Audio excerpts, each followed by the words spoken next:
I bambini nell'epoca del lockdown, diciamo, i bambini infetti rappresentavano il 2%, circa il 2% rispetto a tutti gli infetti, a tutta la popolazione infetta. Attualmente sono arrivati a rappresentare il 7-8%, quindi il numero di bambini è molto più numeroso, di bambini infetti è molto più numeroso rispetto a quello che succedeva nell'epoca del lockdown. L'aumento dei contagi negli adulti riflette purtroppo un aumento di casi di Covid anche tra i più piccoli che nella prima ondata erano stati meno colpiti. A Padova il reparto di pediatria ha visto un incremento di ricoveri, fortunatamente non ci sono situazioni particolarmente gravi. La malattia rimane nel bambino sempre una malattia molto molto benigna e la necessità di ricovero è molto molto bassa.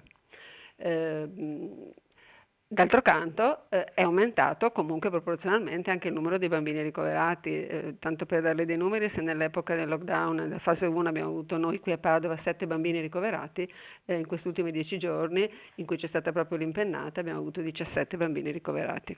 Si tratta di un numero elevato perché Padova è un centro di riferimento per i bambini con malattie croniche complesse e quelli contagiati da Covid arrivano qui da tutto il Veneto. L'80% dei nostri bambini attualmente che sono stati ricoverati in questi ultimi 10 giorni per l'infezione da coronavirus sono bambini con malattia cronica complessa, seguiti presso questo dipartimento, in molti dei quali diciamo, l'infezione è stata documentata nel corso dei controlli rutinari per la loro malattia di base. Abbiamo una fetta di bambini che sono i bambini molto piccoli, tenga conto che di questi 17 bambini attualmente ne abbiamo 11 ricoverati perché fortunatamente anche li dimettiamo ovviamente, e di questi 11 bambini che abbiamo oggi ricoverati 6 hanno meno di un anno e 4 hanno addirittura meno di 3 mesi.